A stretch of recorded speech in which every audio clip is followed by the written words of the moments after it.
Shri Venkateswara gold తాకట్టులో ఉన్న మీ బంగారాన్ని విడిపించి కొనబడును.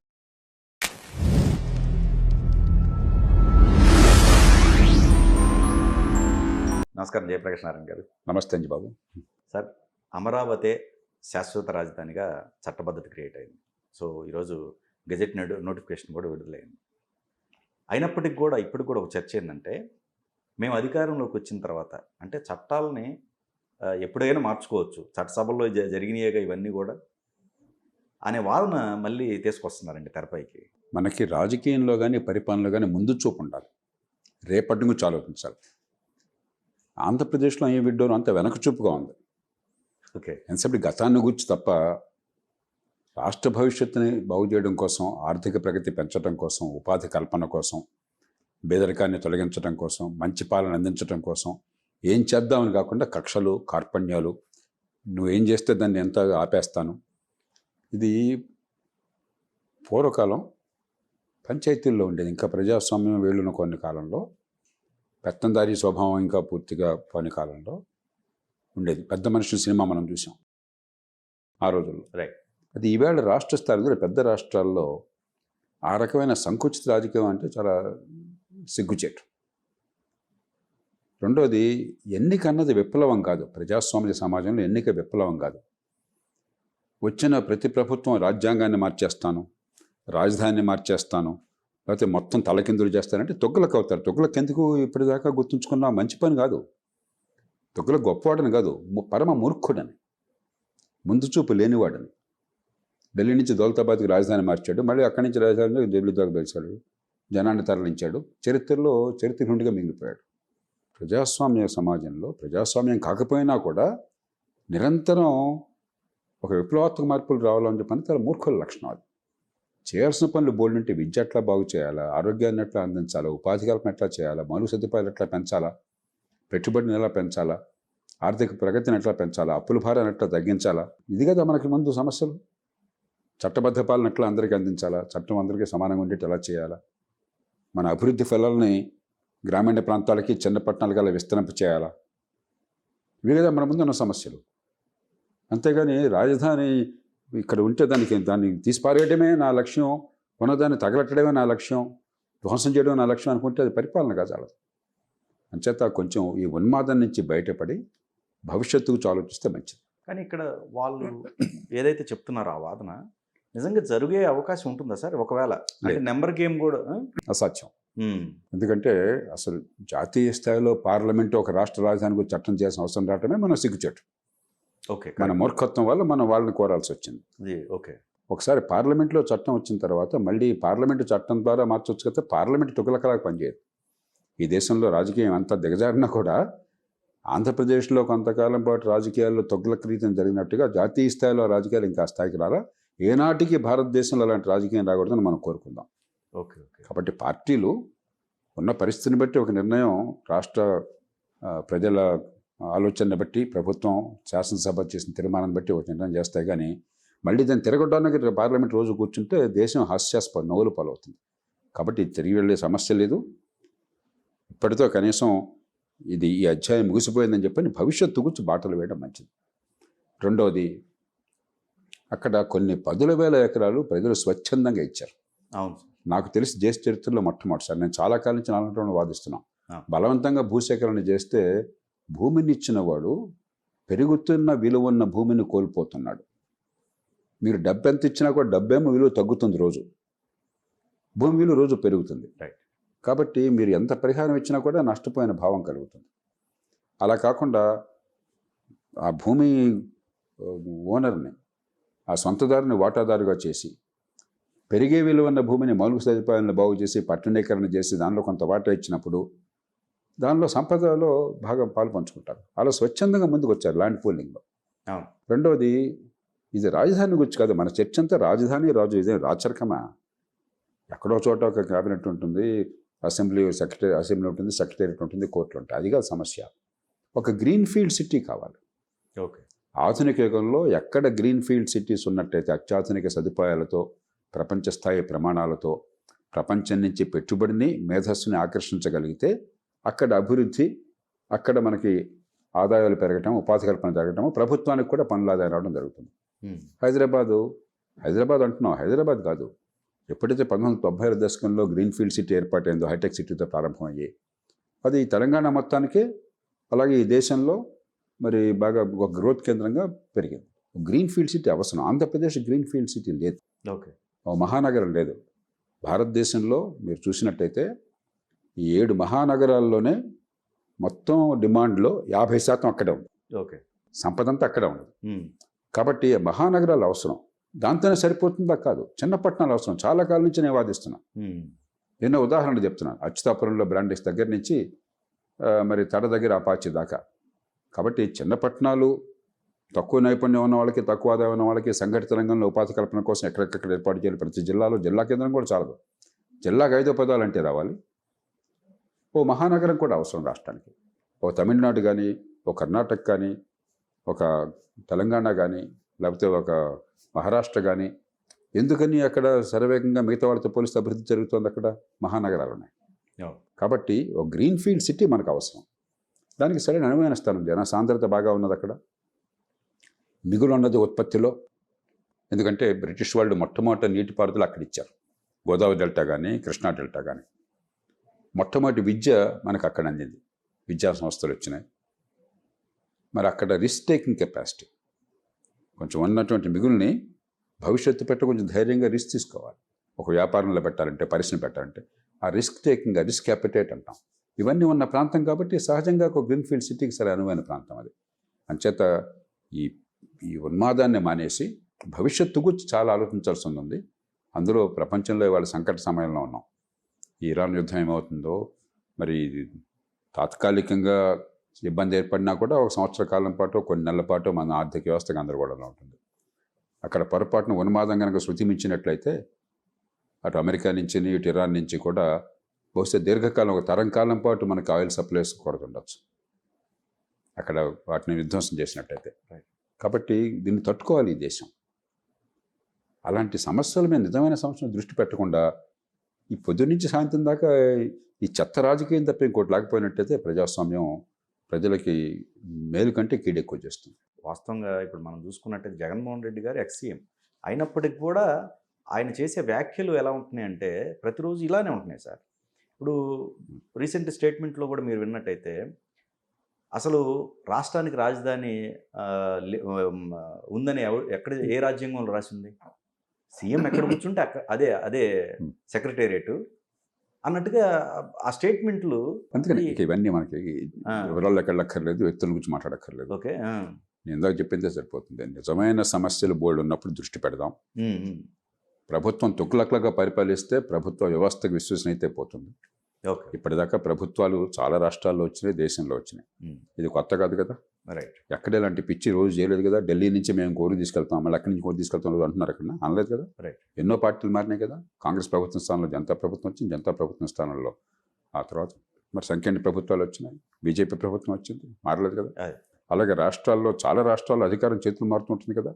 కానీ రోజు అడ్డదిడ్డంగా ఇలాంటిది లేదు కదా. ఒక ఆంధ్రప్రదేశ్కి ఎందుకని దుర్దశ? కాబట్టి ఉన్మాదం నుంచి బయటపడి నిజమైన ప్రజల సమస్యలు పట్టించుకుంటే దీర్ఘకాలికంగా ఆర్థిక సంపద పెంచడం ఎట్లాగా, ప్రజలను తమ కాళ్ళ మీద నిలబెట్టడం ఎట్లాగా, ఉపాధి కల్పన ఎట్లాగా, తాత్కాలికమైన తైలాలు ఇవ్వడమే కాదు, దానిలో ఆంధ్రప్రదేశ్ ఆరితేరింది అన్ని పార్టీలు. కానీ దీర్ఘకాలంగా సంపద పెంచడం ఎట్లాగా, పెట్టుబడులు పెంచడం ఎట్లాగా, మౌలిక సదుపాయాలు బాగు చేయడం, మంచి పాలన అవటం ఎట్లాగా, దాని మీద దృష్టి పెడితే చేతనైతే మంచిది, లేదంటే మీరు నిష్క్రమిస్తే మంచిది. ఇక్కడ ఇంకోటి సార్, ప్లాన్ బి ఒకటి సలహా ఇచ్చారండి. ఆ ప్లాన్ బి ఏంటంటే మావిగన్, అంటే మచిలీపట్నం, విజయవాడ అండ్ గుంటూరు. అంటే ఇక్కడ ఒకటి ఏంటంటే సార్, ఏదైతే ఆ కారిడార్ ఉందో ఆ కారిడార్కి సంబంధించిన ఒక ఎకరం తీసుకున్నా కానీ 2 కోట్లు 3 కోట్లు పైనే ఉన్నాయి సార్. ఏది విలువ దానికి అంతగా ఎక్కువ. కానీ ఇక్కడేమో ఫ్రీ ల్యాండ్ అమరావతి. ఏదో మాట్లాడిన మాటలకి అంత విలువ ఇవ్వాల్సిన అవసరం లేదు. ఓకే. ప్రతి నగరానికి దేశమంతటా కూడా ఆ ప్రాంతీయ అభివృద్ధి కోసం అని చెప్పి అర్బన్ డెవలప్మెంట్ అథారిటీ ఒక చిన్న సార్ మీకు అడ్డొస్తున్నాను కాదు, అంటే ఒక మాట కాదు, ఇప్పుడు ఆయన చెప్పిన మాటని మోస్తూ అసలు దగ్గర కొన్ని వందల డిబేట్లు కావచ్చు సర్క్యులేట్ అవుతా ఉన్నాయి, ప్రతిరోజు పుల్ చేస్తూ ఉన్నాయి. అంటే మన ప్రజలకి లేకపోతే కొంతమందికి ఉబుసుపోక్ కోసం అని చెప్పని నిరర్థకమైన విషయాల మీద చర్చ తప్ప పనికొచ్చే విషయాల మీద ఆసక్తి లేదన్నమాట. అది మన మూర్ఖత్వానికి పరాకాష్ఠ. జీవనం ఇది చర్చించాల్సిన అవసరం వస్తుంది. ఇవే సమస్యలు ఈ దేశంలో. ప్రతి నగరానికి హైదరాబాద్ ఉంది, హైదరాబాద్ అర్బన్ డెవలప్మెంట్ అథారిటీ ఉన్నది, విశాఖపట్నం ఉన్నది, మరి విజయవాడకు ఉన్నది. కాబట్టి ఆ ప్రాంతం మొత్తం ఆ మాటకు వస్తే అన్ని ప్రాంతాలు అభివృద్ధి చెందడం కోసం ఏర్పాట్లు చేయడం తప్పుగా, దానికి దీనికి సంబంధం లేదు. గ్రీన్ఫీల్డ్ సిటీకి రాజధానికి అనవసరంగా మనం కలగపలకం చేస్తున్నాం. రెండోది, ఆ మాటలోనే గుంటూరు, విజయవాడ, మచిలీపట్నం అంటే ఏంటి, అక్కడ జనసాంద్రత బాగా ఉన్నది, ప్రజల దగ్గర వాళ్ళ చొరవ వల్ల కష్టం వల్ల మిగులు ఉన్నది, రిస్క్ టేకింగ్ కెపాసిటీ ఉంది, కాబట్టి అభివృద్ధి మరింత జరగాలి, మంచిదే కదా. కాబట్టి రాజధాని అక్కడ ఉంటే సరైంది కదా ఆ ప్రాంతంలో. చేత దీనికి తర్కం లేదు, కుతర్కం ఇదంతా కూడా. మీరు ఈ గడిచిన ఈ 2 సంవత్సరాలు చూసినట్టయితే కూటమి పరిపాలన పైన మీ అభిప్రాయం ఏంటంటే? గతంలో ఏంటంటే ఎప్పుడు దేశంలో లేని రీతిన ఒక కొత్త ప్రభుత్వం వచ్చాక అసలు అభివృద్ధి అక్కర్లేదు, పెట్టుబడులు అక్కర్లేదు, మౌలిక సదుపాయాలు అక్కర్లేదు, అవి కోరితే పెత్తందారులు కోరుతున్నారు, బటన్ నొక్కి తాయిలాలు పంపిస్తే సరిపోతుంది అన్న ఒక వితండ వాదన, ఒక వికృతమైన వాదన తీసుకొచ్చారు. 2, మన ప్రభుత్వాల్లో అవినీతి ఉన్నది, ఆశ్రిత పక్షపాతం ఉన్నది, కేంద్రీకరణ ఉన్నది, ఈ పార్టీ ఆ పార్టీ తేడా లేదు. కానీ మరి అడ్డగోలుగా బడితోన్నోడిదే బర్రె అని ఒక గోండాల మాదిరి రాజ్యం నడుస్తుందన్న భావాన్ని, ఆ భయాన్ని ప్రజల్లో కల్పించారు. 2 ప్రధానంగా మామూలు రాజకీయానికి 5 ఏళ్ల పాటు రాజకీయానికి మౌలికమైన తేడాలు 2. నన్ను చాలామంది అడుగుతుంటారు, లేకపోతే కొంతమంది తిడుతుంటారు, బూతులు కూడా తిడుతుంటారు. ఎందుకంటే ఆ ఎన్నికల్లో స్పష్టంగా ఇది తప్పు, దీన్ని మార్చాలని కోరాను కాబట్టి. దానిలో కులం లేదు, వర్గం లేదు, మతం లేదు. రాజశేఖర రెడ్డి గారు చాలా హుందాగా, పొరపాటు లేవని కాదు, అవినీతి ఉన్నది, మామూలు రాజకీయం ఏం జరుగుతుంది మనకు తెలుసు, ఓట్లు కొంటున్నాము, అవన్నీ ఉన్నాయి. కానీ ఒక బ్యాలెన్స్, ఒక దీర్ఘకాలిక దృక్పథం, సమాజం అన్ని వర్గాలను కలిగిపోయేటువంటి ప్రయత్నం చేయటం, ఆర్థిక అభివృద్ధికి బాటలు వేయటం, ఆ బ్యాలెన్స్ పాటించారు. సంక్షేమంతో పాటు ప్రగతికి బాటలు వేశారు. అది మనకు కావాల్సింది. ఈ కులమ వర్గం కాదు, సేపటికి కమ్మ రెడ్డా ఇది తప్ప మన పిచ్చిలోంచి బయటపడలేకపోతున్నాం. అరే మూర్ఖుడా, నువ్వు ఎవడు అన్నా ఫలానా కులంలో పుట్టాలి నిర్ణయించుకుని పుట్టావా? నువ్వు కాకతాళీయంగా ఈ దేశంలో పుట్టాలి నువ్వు అనుకోలేదు, ఈ జిల్లాలో పుట్టాలనుకోలేదు, ఈ భాషలో పుట్టాలనుకోలేదు, ఈ కులంలో అనుకోలేదు, ఈ కుటుంబంలో అనుకోలేదు. అమరావతి చేశారు సార్, కాకతాళీయం. దాన్ని దాన్ని ఈ కులం చుట్టూ తిప్పటం రాజకీయం, ఈ పార్టీ చేసినా ఆ పార్టీ చేసినా కూడా. ఎందుకంటే మూర్ఖత్వం. నేను ఈ మాట మొదటిసారి కాదు, ఎన్నోసార్లు బహిరంగంగా చెప్పాను. కొందరు నన్ను తిట్టారు, 2 కులాల నుంచి తిట్టారు నన్ను ఇష్టం వచ్చినట్టుగా. ఎందుకంటే మనం ఒక ఉన్మాదంలో ఉన్నాం, ఒక పైత్యంలో ఉన్నాం. ఇది సామాన్యుల్ని, ఈ కులాల్లోనే సామాన్యులకి వాళ్ళ గురించి పట్టించుకోవట్లేదు. కేవలం కొంతమంది పెత్తందారులు ఈ కులాల్లో ఉన్న వాళ్ళు వాళ్ళ అధికారం కోసం ఆట తప్ప కరెక్ట్ ఆ కులాల్లో ఉన్న సామాన్యులు. కాబట్టి ఈ మూర్ఖత్వం నుంచి బయటపడదాం. మనకు చేయాల్సిన పని చాలా ఉంది. ఇప్పుడు ప్రభుత్వం కొన్ని మంచి పనులు చేస్తాం, కొన్ని మౌలిక సదుపాయాల మీద మంచి దృష్టి పెట్టారు. జాతీయ స్థాయి నుంచి కూడా మోదీ ప్రభుత్వం, ఆయన మిత్రపక్షాలైనా కాకపోయినా కూడా నాకు తెలిసినంత వరకు దేశంలో మౌలిక సదుపాయాలు పెట్టుబడుల కోసం పూర్తిగా ప్రోత్సహిస్తున్నారు. తమిళనాడు కావచ్చు, కర్ణాటకలో కావచ్చు, తెలంగాణ కావచ్చు, ఆంధ్రప్రదేశ్ కావచ్చు. ఈ రాష్ట్రం ఆ రాష్ట్రం తేడా లేదు, దాన్ని ఉపయోగించుకుంటున్నారు. పెట్టుబడులు, మౌలిక సదుపాయాలు కాస్త మరి అడ్డగోలుగా పరిపాలించి కొంతవరకు తగ్గింది. మిగతావన్నీ కొనసాగుతున్నాయి. అవినీతి లేదని రాజకీయంలో ఎవరిని అంటారా? ఈ భారతదేశంలో ఓట్ల కొనుగోలు లేదని ఎవరిని అంటారా? 30-40 కోట్లతో మీరు ఓట్లు కొనుక్కున్న తర్వాత పార్టీలే ఉన్నాయండి. అక్కడున్నాడు ఇక్కడ పోటీ చేసి, ఇక్కడున్నాడు అక్కడ పోటీ చేసి, ఎవరు చేసినా 30-40 కోట్లు ఖర్చు పెట్టే. కాబట్టి దానివల్ల వచ్చే పర్యవసానం ఎట్లాగా ఉన్న దుష్పరిపాలన. కానీ కనీసం ఆర్థిక ప్రగతి మీద దృష్టి, మౌలిక సదుపాయాల మీద దృష్టి, సంపద పెంచడం మీద దృష్టి ఉన్నంతలో మరి అడ్డగోలుగా లేకుండా పరిపాలన, గోండాల రాజ్యం కాకుండా మామూలు స్థాయిలో ఉన్న అసమర్థత, అవినీతి తప్ప అదనంగా తీసుకురావడం కావాలి, అంతవరకు మేలు. కానీ ఎక్కడ పొరపాటు? ఆర్థికంగా వాళ్ళు గతంలో ఎంత అయితే దుర్దశకి దారి తీశారో అన్నీ తాయిలాలే తప్ప మరి రేపొద్దున ఎలా అని ఆలోచించకుండా ఈ ప్రభుత్వం కూడా రాజకీయ భయం వల్ల, మళ్ళీ అధికారం కోల్పోతామన్న భయం వల్ల అన్ని రకాల సంక్షేమాలు డబ్బులున్న లేకపోయినా కూడా చేతికి ఎముకలు లేనట్టుగా దాన్ని ఖర్చు పెట్టేస్తున్నారు. లేని డబ్బు ఖర్చు పెడుతున్నారు. వాళ్ళకి మించిన వాగ్దానాలు వాస్తవంగా అంతకుమించి పెట్టే ఖర్చు కొనసాగిస్తూ ఇంకా చాలా కొత్త ఖర్చులు. అవును, సంక్షేమం అవసరం. సంక్షేమం వద్దని ప్రజాస్వామ్య సమాజంలో మనసున్నవాడు ఎవరు అండవు. కానీ అప్పు చేసి పప్పు కూడి తిన్నట్టయితే మన పిల్లల బతుకుని తాకట్టు పెట్టి వాళ్ళకి ఆస్తులు పెంచకుండా, వాళ్ళకి ఆదాయాలు పెంచకుండా ఈవేళ మన ప్రయోజనం కోసం, ఈవేళ తినడం కోసం, ఈవేళ ఓటు కోసం ఖర్చు పెట్టేసాం అనుకోండి, ఎవరికి ద్రోహం చేస్తున్నాం? మన పిల్లలకి, వచ్చే తరానికి ద్రోహం చేస్తున్నాం. కాబట్టి మీ ఆదాయం లోపల, అంటే మీ పన్నుల రూపంలో రాష్ట్రంలోకి వచ్చే ఆదాయం కావచ్చు, అది తెలంగాణకు వర్తిస్తుంది, ఆంధ్రప్రదేశ్కి వర్తిస్తుంది. తెలంగాణ అట్లానే ఉంది. హైదరాబాద్ మహానగరం ఉంది కాబట్టి తెలంగాణలో డబ్బులకు కొరత లేదు ఆంధ్రప్రదేశ్తో పోలిస్తే, ఎందుకంటే గొప్ప నగరం ఉంది కాబట్టి. అందుకనే గ్రీన్ ఫీల్డ్ సిటీ అవసరం ఆంధ్రప్రదేశ్ కూడా అని చెప్తున్నాం. కరెక్ట్. అది మినహాయిస్తే పచ్చగా ఉన్న రాష్ట్రాన్ని ఆర్థిక సంఘటనలోకి నెట్టారు. గత ప్రభుత్వము పొరపాట్లు చేసి ఈ ప్రభుత్వం మరింత పెంచేసింది ఈ గ్యారంటీలు పెట్టి. దాంతో ఏమవుతుంది? మీకున్న పన్నుల డబ్బులు, మీ సొంత ఆదాయ వనరులు మీకున్నాయి. అలాగే జాతీయ స్థాయి నుంచి పన్నుల్లో మీకు వాటా ఉంది, రాజ్యాంగబద్ధంగా ఫైనాన్స్ కమిషన్ ఆర్థిక సంఘం ద్వారా వచ్చేది. ఇదంతా మీ డబ్బు. ఈ డబ్బు లోపల ఏదన్నా చేసుకోండి, జీతభత్యాలు, పెన్షన్లు, మరి పరిపాలన వ్యయం, మరి పరిపాలన వ్యయం ఖర్చు అవుతుంది కదా, ఈ ఆఫీస్ని మెయింటైన్ చేయాలి, ఈ కార్లు ఇవన్నీ మెయింటైన్ చేయాలి కదా, ఆ పరిపాలన, వడ్డీలు, సంక్షేమం, ఇవన్నీ రోజువారీ ఖర్చులు.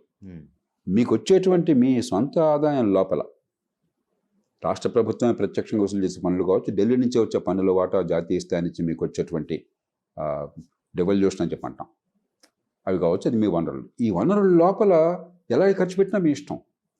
కానీ ఈ వనరులు దాటి అప్పు చేసి వనరులు పెంచకుండా, ఆదాయాన్ని పెంచకుండా, వచ్చే తరం భవిష్యత్తును కాపాడకుండా, ఈవేళ నేను తినేస్తానయ్యా, నీ మీద అప్పుల భారం ఉంటుంది, అప్పుల భారం మళ్ళీ తెచ్చాల్సింది వచ్చే తరం.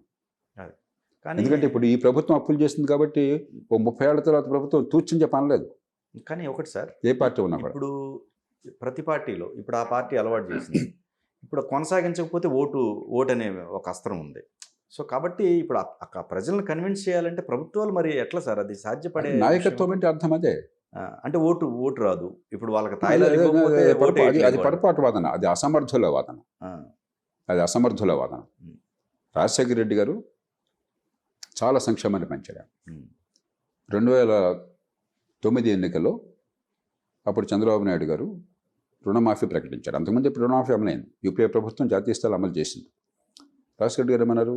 అది సాధ్యం కాదు, అవసరం లేదు, సంక్షేమం చాలా అమలు చేస్తున్నాం, ఇంకొక 2 కేజీలు బియ్యం అదనంగా ఇస్తాం నెల, అది కూడా వెంటనే కాదు, సమయ సందర్భం చూసుకుని 2 గంటలు ఉచిత విద్యుత్ అదనంగా ఇస్తాం, 7 గంటలు 9 గంటలు ఇస్తాము, నన్ను నమ్మండి, ఈ రుణమాఫీ అడగబోకండి, మీరు నాకు ఓటు ఇవ్వండి, నన్ను నమ్మండి అన్నారు. ధైర్యం చేశారు. ఓడిపోయి ఉండొచ్చు కూడా. అది నాయకత్వం. అంటే రాష్ట్ర భవిష్యత్తు కోసం, దేశ భవిష్యత్తు కోసం అవసరమైతే మీ అధికారాన్ని పణంగా పెట్టాలి, మీలో విశ్వసనీయత ఉండాలి, మీ మీద ప్రజలకు నమ్మకం ఉండాలి. ఆయన దగ్గరగా మళ్ళీ 2009లో అట్లాగే చాలా రాష్ట్రాల్లో వాళ్ళ సంక్షేమాన్ని ఇవ్వట్లేదా? మీరే నా సంక్షేమం ఇస్తోంది. మహారాష్ట్రలో సంక్షేమం ఇవ్వట్లేదా? గుజరాత్లో ఇవ్వట్లేదా? ఒరిస్సాలో ఇవ్వట్లేదా? ఉత్తరప్రదేశ్లో ఇవ్వట్లేదా? ఇస్తున్నారే. వాళ్ళు ప్రజల మన్నను పొందుతున్నారే, మళ్ళీ ఎన్నికల్లో గెలుస్తున్నారే. కానీ వాళ్ళ రాష్ట్రాన్ని దివాలా తీయించట్లేదే, అప్పుల భారం పెంచట్లేదే. కానీ మనంత ఉందా సార్? ఇప్పుడు పెన్షన్ మనకి ఎంటైర్ ఇండియాలో సరే మీరు ₹1,00,000 పెట్టుకోవచ్చు తెలియని డబ్బుతో, లేకపోతే మొత్తం సర్వనాశనం అవుతుంది. అప్పుడు అర్థం అవుతుంది మీకు ఏమవుతుందో. పోనీ సంక్షేమం పిచ్చిగా ఇస్తే మీ అందరికీ ఓట్లు వేస్తున్నారా? చంద్రబాబు నాయుడు గారు గతంలో సంక్షేమం పిచ్చిగా ఇచ్చారు. 2019కి ముందు ఎన్నికల్లో నెగ్గారా? ఎలక్షన్ ముందు ₹10,000 పంపిణీ చేశారు అందరికీ, మహిళలందరికీ. గుర్తుందా మీకు? పసుపు కుంకుమ నెగ్గారా? ఓకే. మరి జగన్ పరిపాలన అంతా బటన్ నొక్కటమే, ఆయన నెగ్గాడా? ఓకే. కాబట్టి సంక్షేమం అవసరం లేదు ఎవరు అనరు. ఓకే. కానీ సంక్షేమం ఇవ్వకపోతే ఓడిపోతాము, మీకు తెలియదు, గడ్డను గురించి గట్టున మీద గురించి మాట్లాడుతున్నారు, సంక్షేమం ఇవ్వకపోతే ఎట్లా, ఎవరు వద్దన్నారు సంక్షేమం వద్దని? ఇవన్నీ వితండవాదంలో. ఆర్థిక ప్రగతి లేని సంక్షేమాన్ని సమాజం క్షమించదు. ఎన్నో రాష్ట్రాలలో అక్కడ విజ్ఞత గల నాయకులు, అక్కడ అవినీతి ఉన్నది, అక్కడ పరిపాలన తప్పులున్నాయి, అక్కడ వాళ్ళేదో స్వర్గం కాదు అది. కానీ అక్కడ కొంత సంయమనాన్ని పాటిస్తున్నారు, కొంత క్రమశిక్షణ పాటిస్తున్నారు, ప్రజల మన్నన పొందుతున్నారు, రాష్ట్ర అభివృద్ధికి బాటలు వేస్తున్నారు. కాబట్టి ఆ సమతూకం కావాలి. సంక్షేమం వద్దని ఎవరు అంటలేదు. ప్రజాస్వామ్యంలో ఆఫ్టర్ ఆల్ అమెరికా లాంటి దేశంలో కూడా ఉచితంగా భోజనం పెడుతున్నారు ఫుడ్ స్టాంప్స్ పేరుతో కొంతమందికి, అంత సంపన్న దేశంలో కూడా. కాబట్టి ఆకలిగా ఉన్న వాళ్ళకి ఆకలి తీర్చొద్దని కానీ, కష్టంలో ఆదుకోవద్దని కానీ, ప్రజాస్వామ్యం అందరూ కలుపుకోవడం కోసం సంక్షేమాన్ని ఇవ్వద్దని కానీ ఎవరు అనరు. కానీ సంక్షేమమే పరిపాలన అంటే మీరు చేసిన పనులు ఏంటయ్యా? మీకు పనులు ఎందుకు కడుతున్నాం మేము? రోడ్లు సరిగ్గా ఉంటాయని, మంచినీళ్ళు సరిగ్గా ఉంటుందని, మురుగునీటి పారుదల సరిగ్గా ఉంటుందని, మంచినీళ్ళు మురుగునీళ్ళు కలవని, వర్షం వస్తే వరదలు రావని, ఏ కులంలో ఏ కుటుంబంలో ఉన్నా డబ్బులు ఖర్చు లేకుండా మంచి ప్రమాణాలు విద్య వచ్చి పిల్లల ప్రతిభ వికసిస్తుందని, వాళ్ళకి మంచి భవిష్యత్తు ఉంటుందని, డబ్బులు ఖర్చు లేకుండా మంచి ఆరోగ్యం అందుతుందని, పెట్టుబడులు పెరిగి సంపద పెరుగుతుందని, ఉపాధి కల్పన జరుగుతుందని, ఆదాయాలు పెరుగుతాయని, శాంతి భద్రతలను కాపాడతారని, అందరికీ న్యాయం జరుగుతుందని. ఇవన్నీ డొల్ల. ఎవడిచ్చారు మీకు అధికారం? పన్నులు కట్టేవాళ్ళు, ఓటు వేసేవాళ్ళు, ఇవన్నీ అందుకోసం ప్రభుత్వాన్ని పెట్టుకుని. అంతేగాని అత్తసం అల్లుడిదానం చేసినట్టుగా పన్నులు బలవంతంగా గోల్డ్ ఒకటి రుసులు చేసి, ఆ పైన లంచాలు మింగేసి, సొంతంగా బొజ్జలు నింపుకొని, మిగతా డబ్బు జనానికి పంచిపెట్టేసి, ఓట్లు పొందేసి, ఏం తమాషా అనేది ఏమన్నా?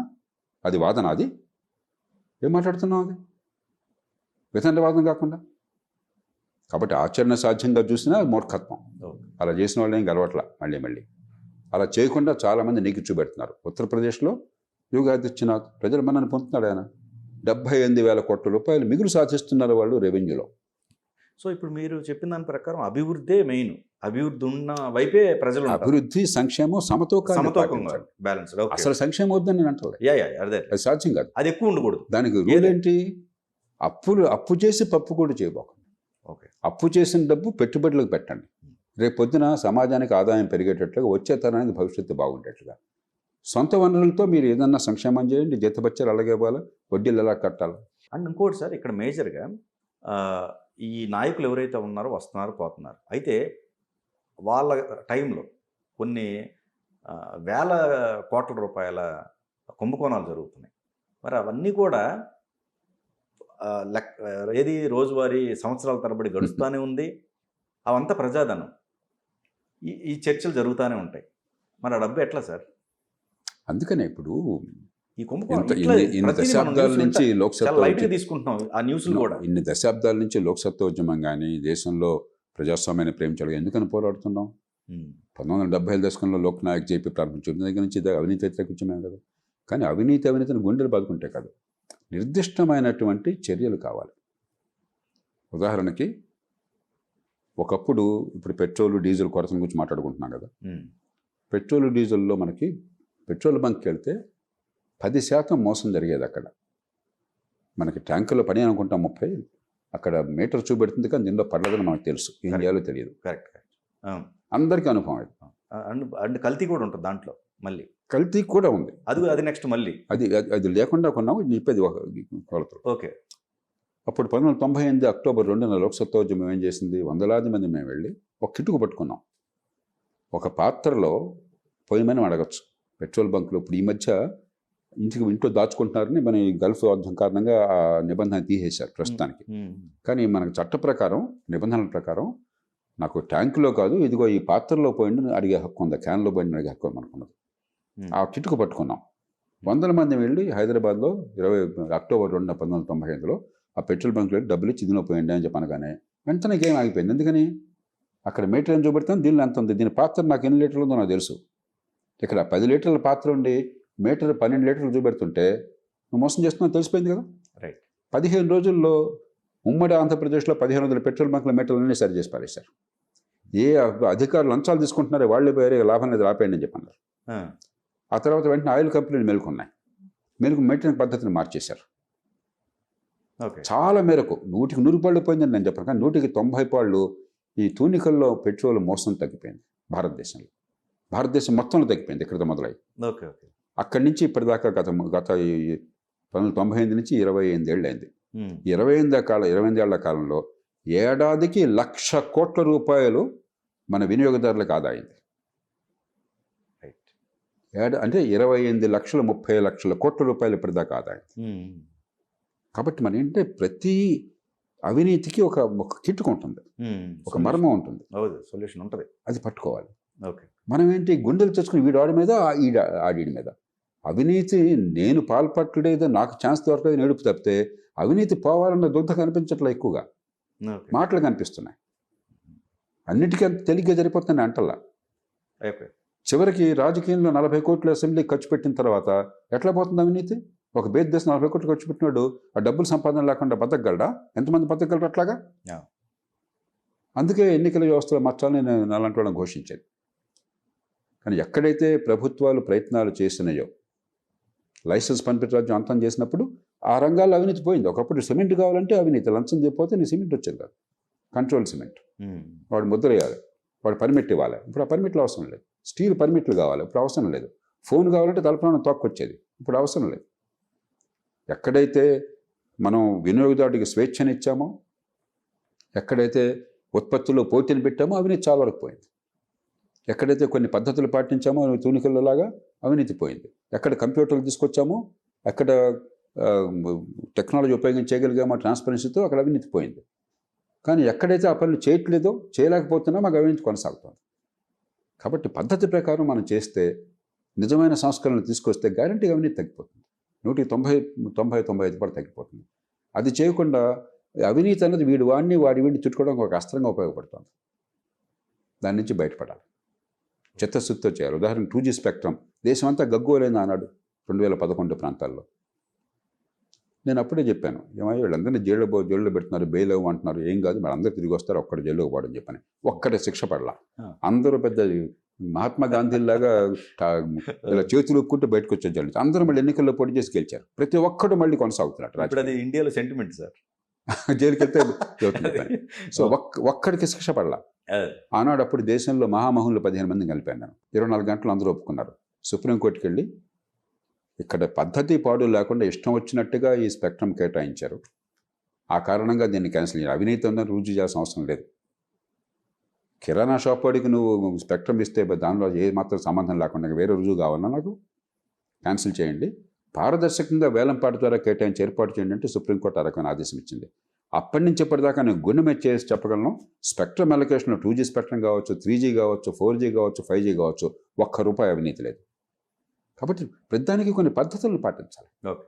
సిస్టమిక్ చేంజెస్ కావాలి. అండ్ మనకేంటంటే సిస్టమిక్ కాదు, ఒకరిని ఎన్నికల్లో దెబ్బకొట్టడం కోసం చెప్పిన ప్రచారం, గందరగోళం, వ్యూహాలు తప్ప దేశాన్ని బాగు చేయాలన్న వ్యూహాలు, ప్రచారము కష్టం లేదు.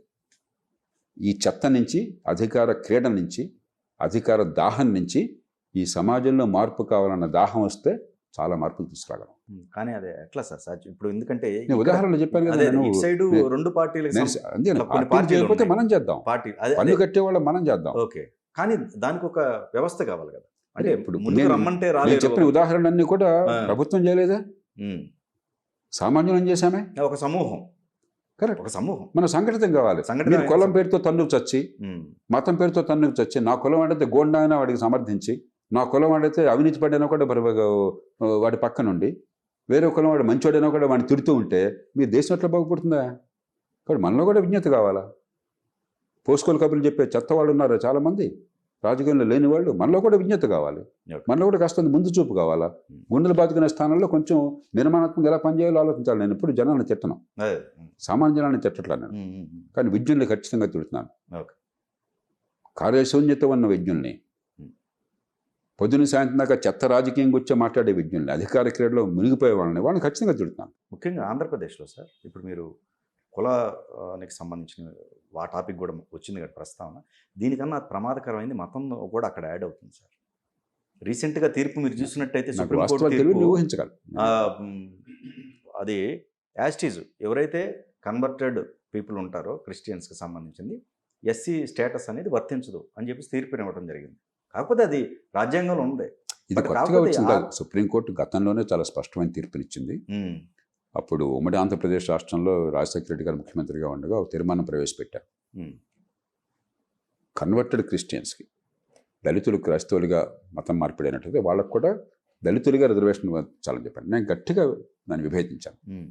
వాళ్ళకి న్యాయం చేయొద్దని కాదు, నేను ఇచ్చినటువంటి పరిష్కారం ఏంటంటే, ఇప్పుడు బీసీసీ అన్న పేరుతో దళిత క్రైస్తవులకి 1% రిజర్వేషన్ ఉంది. అవునండి, ఉమ్మడి ఆంధ్రప్రదేశ్. ఇప్పుడు కూడా ఆంధ్రప్రదేశ్లో కొనసాగుతుంది, తెలంగాణ కొనసాగుతుంటుంది. దళిత వర్గాల నుంచి 4% జనాభా అటు వెళ్ళారు అనుకుందాం. ఓకే, నాకు తెలియదు ఎంతమంది ఉన్నారు, కానీ చాలామంది ఉన్నారని చెప్తారు. దళితులుగా చాలామంది అవుతున్న వాళ్ళు చాలామంది క్రైస్తవులుగా మారారని చెప్తున్నారు. ఎంత సంఖ్య నాకు తెలియదు. 4 కాదండి, 90% ఉండొచ్చు అంటున్నారు. చెప్పేది మొత్తం సమాజంలో 4%. ఓకే, 16% దళితులు అనుకున్నట్టయితే 14, 16, 15, 16 అంకె ప్రకారం, దానిలో 15లో 4 లేకపోతే 5 ఎంతో కొంత అక్కడ చేరాలనుకోండి. అంటే ఏమిటి, ఆ సంఖ్య దళితులు తగ్గినట్టే కదా. అవును, ఆ సంఖ్య క్రైస్తవులు పెరిగినట్టే కదా. కరెక్ట్. అది సరిగ్గా జనాభా నిర్ధారణ చేసి దళిత క్రైస్తవులు ఎంతమంది ఉన్నారని చెప్పినది, ఆ మేరకు బీసీసీలో కోటా పెంచండి, ఎస్సీ కోటా తగ్గించండి, జనాభా ప్రాతిపదికన 2 పెట్టారనుకోండి, ఎవరికి అన్యాయం జరగదు. అప్పుడేమవుతుంది, దళితులుగా ఉన్నవాడు దళిత క్రైస్తవులతో పోటీ పడే అవసరం ఉండదు. అలా కాకుండా దళితుల్లో భాగంగా ఉంటూ దళిత క్రైస్తవులుగా పోటీ పెడితే దళితులకు అన్యాయం చేసిన వాళ్ళు అవుతారు. కాబట్టి మనస్సు ఉంటే పరిష్కారాలు ఉన్నాయి. మనకి పరిష్కారం కాదు కావాల్సింది. ఆ పేరుతో వీళ్ళని సంఘటితం చేసే కులాన్నో మతాన్నో ఉపయోగించి రాజకీయంగా సమీకరణ కోసం మార్గంగా చేసి వాళ్ళ ఉన్మాదాన్ని పెంచి ఓట్లు పొందడం తప్పితే ఒక నిజమైన సమస్యకి నిజాయితీన పరిష్కారం కోసం ప్రయత్నం జరగటం లేదు. ఇప్పుడు మన ఇరాన్ యుద్ధానికి సంబంధించి విషయానికి వస్తే ఏంటి సార్, మన దేశానికి ఏమన్నా సంక్లిష్ట పరిస్థితులు ఏర్పడే అవకాశం ఉందా? దేశానికే కాదు, ప్రపంచం మొత్తానికే సంక్లిష్టత వస్తుంది. ఓకే. ఎందుకంటే ప్రపంచంలో ఇతర దేశాల నుంచి ఇంధన వనరులు లేకుండా ఉండగలిగే శక్తి ఉన్న దేశాలు చాలా కొద్ది ఉన్నాయి. అమెరికా దానిలో నెంబర్ 1. మీరు అమెరికా వాళ్ళ అవసరాల కంటే ఉత్పత్తి ఎక్కువ ఉండదు. గతంలో అమెరికా కూడా పెద్ద ఎత్తున దిగుమతి చేసుకునేది. గత 20 ఏళ్లలో అమెరికాలో ఉత్పత్తి ప్రపంచంలో నెంబర్ 1 ఉత్పత్తి అమెరికా. నెంబర్ 1 వినియోగదారు కూడా బహుశా అమెరికానే ఉండొచ్చు. ఇప్పుడు చైనా వినియోగం ఎక్కువ చేస్తుంది అమెరికా కంటే, కానీ అమెరికా కొరత లేదు. కాబట్టి వాళ్ళకి ఇబ్బంది ఉండదు. ఓకే. రష్యాకు ఉండదు. రష్యాకి అపారమైన వనరులు ఉన్నాయి, ఇంధన వనరులు. మూడో దేశం కెనడాకు ఉండదు. కెనడాకి పెద్దగా ఇప్పటిదాకా వినియోగం తీసుకుపోయినా కూడా అపారమైన నిక్షిప్తంగా వనరులు ఉన్నాయి. నాలుగో చిన్న దేశం నార్వేకి కొరత ఉండదు. దాదాపు ప్రతి గణనీయమైన దేశానికి కొన్ని చిన్న చిన్న దేశాలు, గయానా లాంటి దేశాలు మీద వదిలేస్తే ప్రతి దేశానికి ఇబ్బంది ఉంటుంది. చైనా ఉంది, గొప్ప దేశం. 16 మిలియన్ బ్యారెల్స్ రోజు వాళ్ళు వినియోగిస్తారు ఆయిల్. 4 మిలియన్ బ్యారెల్లు ఆ దేశంలో ఉత్పత్తి అవుతుంది. 12 మిలియన్ బ్యారెల్లు వాళ్ళు దిగుమతి చేసుకుంటున్నారు. ప్రపంచంలో అతిపెద్ద దిగుమతిదారు, అతిపెద్ద వినియోగదారు చైనా. ఖచ్చితంగా ఇబ్బంది అవుతుంది. భారతదేశానికి ఇబ్బంది అవుతుంది. జపాన్ మనం వాళ్ళకి సమానమైన దేశం. మనం ఎలాగైతే 90% పైగా దిగుమతి చేసుకుంటున్నామో జపాన్ కూడా 90% పైగా దిగుమతి చేసుకుంటుంది. ఓకే. జర్మనీ. కాబట్టి కొన్ని దేశాలు మినహాయిస్తే ప్రపంచం మొత్తానికి ఇది సంకటం. ఇది వెంటనే యుద్ధం ఆగిపోయి ఎంతకంటే విధ్వంసం జరగకుండా ఉంటే కొంతకాలం పాటు, 1 ఏడాది పాటు, కొన్ని నెలల పాటు సంకటం. వాళ్ళ ఉన్మాదం పెరిగిపోయి స్కార్చ్లెస్ పాలసీ అంటారు. వీడు వాడిని వాడి వీడిని సర్వవినాశనం చేసుకుని ఆయిల్ ఫీల్డ్స్ అన్నీ ధ్వంసం చేశారనుకోండి. ఇరాను అరబ్ కంట్రీస్లో ఉన్న ఆయిల్ ఫీల్డ్స్ని గల్ఫ్ కంట్రీ మిగతా కంట్రీస్ ఇరాన్లో ఉన్న ఆయిల్ ఫీల్డ్స్ మొత్తం ధ్వంసం శాశ్వతంగా ధ్వంసం చేశారనుకోండి. చేయొచ్చు. ఓకే. నిర్మాణం చేసే శక్తి మనకు లేదు, కానీ రాజకీయంలో మన దేశంలో కావచ్చు లేకపోతే ప్రపంచంలో కావచ్చు విధ్వంసం చేసే శక్తి చాలా పుష్కలంగా ఉంది. దానికి పెద్ద గొప్ప తెలివితేటలు అక్కర్లేదు, గొప్ప సంపద అక్కర్లేదు. నిజమే. సర్వనాశనం చేయడం చాలా తేలిక. కరెక్ట్. ఒక కొత్త భవనాన్ని కట్టాలంటే తలప్రాణం తక్కువ వస్తుంది. దానికి నైపుణ్యం కావాలా, పెట్టుబడి కావాలా, కష్టం కావాలా, శ్రమ కావాలా. కోల్చాలంటే 10 బాంబులు పెడితే ఒక రోజు అయిపోతుంది. కరెక్ట్. ఆ విధ్వంసం అలా జరిగిందనుకోండి, బహుశా ఒక తరం కాలం పాటు 15-20 ఏళ్ల పాటు ప్రపంచం అంతా అతలకుతలం అవుతుంది. ఓకే. ఎందుకంటే అక్కడి నుంచి మనకి ఆయిల్ ప్రపంచంలో 20% ఆయిల్ అక్కడి నుంచి వస్తుంది. మనకు ప్రత్యామ్నాయం లేదా సార్? ప్రత్యామ్నాయం ఇప్పుడు ఆహారం ఉందనుకోండి, కొరత ఉందనుకోండి, కొద్ది కొరత ఉన్నా కూడా ధర పెరిగిపోతుంది. అంటే ప్రాణాలను కాపాడేది. మీరు అడారులో పోతున్నారు, మంచినీళ్ళు మీకు మంచినీళ్ళు ₹1,00,000 కొంటారు.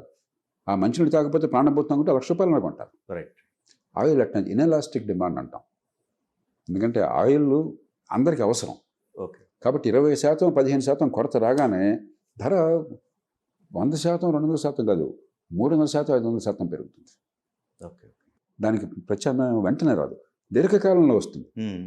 ఇప్పుడు కనీసం గత 15-20 ఏళ్ళుగా ఈ ఎలక్ట్రిక్ పవరు, ఇది సోలార్, బ్యాటరీలు, ఎలక్ట్రిక్ కార్లు, ముఖ్యంగా చైనా బ్రహ్మాండంగా అప్రతిహతంగా ముందుకు సాగుతుంది. 2 కోట్ల ఎలక్ట్రిక్ కార్లు చైనాలో ఉత్పత్తి చేసి ప్రత్యేదారుగా అమ్ముతున్నారు. ఊహించనంత సంఖ్య. ఓకే. మనం ఆ స్థాయి లేకపోయినా మనం గట్టిగా ప్రయత్నం చేస్తున్నాం. ఇవన్నీ జరిగినాయి కాబట్టి ఇప్పుడు ఈ ఇరాన్ యుద్ధం వల్ల సంక్షోభం అంత ఎక్కువ కనిపించట్లా. ఇది జరగకుండా ఉంటే ఇదే 20 ఏళ్ల క్రితం అయితే ఇదే పరిస్థితి, ప్రపంచం అతలకుతలం అయిపోయేది. ఓకే. కానీ ఇప్పుడు ఇంత ఆయిల్ 15-20 మిలియన్ బ్యారెల్స్ ప్రతిరోజు వచ్చేది ఆగిపోతే దాన్ని తట్టుకునే శక్తి ప్రపంచానికి లేదు. అది ఒక్కరోజు ఇలాగా స్విచ్ ఆన్ చేస్తే మళ్ళీ ఆయిల్ పెంచేది లేదు. కొన్ని $100 బిలియన్ల అంటే కొన్ని 10 లక్షల కోట్ల రూపాయలు మనం కొన్ని ఏళ్ల పాటు పెట్టుబడులు పెడితే ఆయిల్ పెంచవచ్చు. ఓకే. అది ఒకరోజు జరిగే పని కాదు. ఈలోగా ఏమవుతుంది ప్రపంచం? కాబట్టి 15-20 ఏళ్లలో తట్టుకోగలం. ఈ 15-20 ఏళ్ళు నరకాన్ని అనుభవించాల్సి వస్తుంది. అంటే విధ్వంసం జరిగితే, ఇప్పటిదాకా జరిగింది నష్టం జరిగింది, విధ్వంసం జరగల. సర్వవినాశనం జరిగితే ప్రపంచానికే చాలా ప్రమాదం, ప్రపంచ ఆర్థిక వ్యవస్థకే ప్రమాదం, దానిలో అనుమానం లేదు. మరి మనం అందరం వ్యక్తులుగా జాగ్రత్తలు పాటించాలి. ఐస్ క్రీమ్ కొనడం కోసం చెప్పిన 10 కిలోమీటర్లు నేను వెళ్తానంటే ఎట్లా? తమాషా డగ్లో కాదని చెప్పని దిగుమతి చేసుకుంటాను, పెట్రోల్ డీజిల్ పడితే ఎట్లాగా? ఎలక్ట్రిక్ కారు వాడు, సైకిల్లో వెళ్ళు, నడిచెళ్ళు, ఐస్ క్రీమ్ కాకుండా ఇంట్లో చేసుకో ఐస్ క్రీమ్. రైట్. నేను పెద్ద ఖరీదైన విమానం లాంటి కార్లు వెళ్తాను అనుకున్నట్లాగా పబ్లిక్ ట్రాన్స్పోర్ట్లో వెళ్ళు. కాబట్టి మన బాధ్యత వహించాలి, బట్ అందరం కూడా పొదుపుతనం పాటించాలి. మిగిలిన దేశాలు కూడా మరి అప్పుడు సపోర్ట్ ఇవ్వాలి కదా సార్. అంటే అమెరికాని భయపడటం వల్ల జరుగుతుంది ఇదంతా. ఇప్పుడు ఎవరు తప్పు చేశారో మనకు అగ్రదేశం అనవసరం. తప్పులు అమెరికాలో ఉన్నాయి. ఖచ్చితంగా అమెరికా ప్రపంచానికి నాయకత్వం ఇచ్చే దేశం, చాలా దుందుడుకుతనంతో వ్యవహరించింది, దానిలో అనుమానం ఏమాత్రం లేదు. ఓకే. అంటే ఇరాన్ ప్రభుత్వం మంచిదని కాదు, ఇరాన్ ప్రభుత్వం ఒక దుర్మార్గమైన ప్రభుత్వం. ఓకే. ఒక మత రాజ్యాన్ని పెట్టి ఆ ఇరాన్ ప్రజల సంగతి కాకుండా అంతర్జాతీయంగా ప్రపంచాన్ని అల్లకల్లోలం చేయడానికి నడుంకట్టిన దేశం ఆ ఇరాన్ ప్రజల కర్మ కొద్దీ. ఓకే. ఒక గొప్ప దేశం ఇరాన్ దేశం, కొన్ని వేల సంవత్సరాల చరిత్ర నాగరికత ఉన్న దేశం. ఆ, దాన్ని సర్వనాశనం చేశారు వాళ్ళు. కాబట్టి వీళ్ళు మంచివాళ్ళని కాదు, అదే వాళ్ళు మంచివాళ్ళు కాకుండా కూడా ఈ పర్యవసానాన్ని ఆలోచించకుండా తొందరపడి యుద్ధంలోకి దిగింది అమెరికా. అది అమెరికాకు పూర్తిగా బాధ్యత ఉన్నది అన్నాము. తర్వాత ఏంటి పరిష్కారం ఏంటి? డొనాల్డ్ ట్రంప్ తప్పు చేశాడు, తిట్టాము, తర్వాత ఏంటి? కాబట్టి ఇప్పుడు ఆ చర్చలు అనవసరం. ఎట్లా ఈ సంక్షోభం నుంచి బయటపడాలి, జరిగిందో జరిగిపోయింది, దీన్ని ఎట్లా మరింత విధ్వంసం కాకుండా ఆపాలి. రెండోది, ఇలాంటి పరిస్థితి సమస్య వస్తే స్టేట్ ఆఫ్ హార్మజ్, ఇప్పటిదాకా స్టేట్ ఆఫ్ హార్మజ్ మూతపడుతుందని భయం ఉంది, కానీ మూతపడడం చూడాలి. ఇప్పుడు చూసాం, రేపొద్దున జరగదని గ్యారెంటీ లేదు. అదే. ఇంకొక స్టేట్ ఉంది, బాబెల్ మండబ్ అంటారు, మనకి అరేబియన్ పెనిన్సులాకి పశ్చిమ తీరంలో ఉంది, ఇది తూర్పు తీరంలో ఉంది, అది పశ్చిమ తీరంలో లాంటిదే ఒకటి ఉంది. అక్కడ కూడా ఆపారు అనుకోండి, ఇంకా ధ్వంసం అయిపోతుంది. సూయజ్ కెనాల్ నుంచి వచ్చే ఓడలన్నీ అట్నుంచే వస్తాయి. కాబట్టి అక్కడ మరింత ప్రపంచానికి గందరగోళం అవుతుంది. మరి కాబట్టి రేపొద్దున అలాంటివి జరగకుండా కాపాడటం ఎట్లాగా? ఒకవేళ జరిగినా కూడా మరి మనం ఏ రకంగా జాగ్రత్తలు పడాలి? కాబట్టి మరింతగా మనం ఖర్చులు ఎక్కువ పెట్టాల్సి వస్తుంది. చేత అన్ని రకాలుగా ఇది చాలా నష్టం కలిగించేది. ఇప్పటికైనా కూడా కొంచెం ఉన్మాదం నుంచి దిగి రెండు పక్షాలు కూడా ఒకళ్ళొకడు బస్తీ మీద సవాల్ అన్నట్టుగా బండబూతులు రోడ్డేలాగా మాట్లాడుకుంటారు. ఆంధ్రప్రదేశ్లో రాజకీయంలో మాట్లాడినట్టుగా అది అంతర్జాతీయ రాజకీయంలో అలాంటి భాష వాడుతున్నారు. సిగ్గుచేటు. ఆంధ్రప్రదేశ్లో శాసనసభలో జరిగినా బయట జరిగినా అంతర్జాతీయంగా జరిగినా కూడా చాలా జుగుప్సాకరమైన నీచమైన భాష, ఒక రౌడీల భాష, మొత్తక చేష్టలు. నాయకత్వం నుంచి మన స్థానికంగా కావచ్చు, రాష్ట్రంలో కావచ్చు, దేశంలో కావచ్చు, ప్రపంచంలో కావచ్చు ఆదర్శాన్ని ఆశిస్తాం. వాళ్ళ పేర్లు మన పిల్లలకు పెట్టుకోవాలనుకుంటాం, ఇది నిజమైన నాయకులైతే. ఇలాంటి మూర్ఖుల్ని, ఇలాంటి అజ్ఞానుల్ని చూస్తే పొరపాటును కూడా మన పిల్లలు వాళ్ళ ప్రభావం వాళ్ళు మన పిల్లల మీద పడకుండా మనం కోరుకుంటాం. ఒకప్పుడు నాయకుల్ని ప్రపంచం గౌరవించేది, ఆదర్శంగా భావించి పిల్లలకి పేరు పెట్టేది. ఇవాళ పిల్లలకి అలా ప్రవర్తించొద్దు నాన్న, పార్లమెంట్ లాగా చేయబాకు, అసెంబ్లీ లాగా చేయబాకు, డొనాల్డ్ ట్రంప్ లాగా చేయబాకు అని చెప్పాల్సి వస్తుంది. మన దురదృష్టం. తెలంగాణ ప్రభుత్వం ఈ ప్రస్తుతం ఇప్పటి వరకు మీరు గమనించినట్టయితే ఎలా ఉంది పరిపాలనా విధానం? తెలంగాణలో ఆంధ్రప్రదేశ్ లాగా అంత అడ్డగోలు రాజకీయం లేదు. ఓకే. కానీ తెలంగాణ అలాగే ఆర్థిక రీత్యా చాలా బలమైన రాష్ట్రం.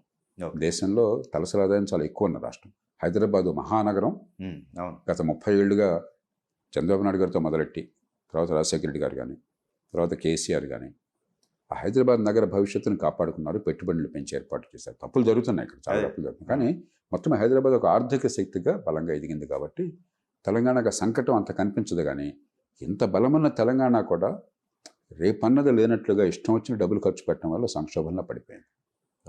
కాబట్టి కొంచెం ముందు చూపుతో, విచక్షణతో, ఇందాక నేనైతే చెప్పానో ఆ సంక్షేమాన్ని, అభివృద్ధిని, సమతూకాన్ని పాటించి ఇష్టం వచ్చినట్టు ఖర్చు పెట్టడం, ఆర్భాటాలు చేయడమే గొప్పగా భావించకుండా భవిష్యత్తును కాపాడడం అవసరం. Thank you so much sir. Thank you.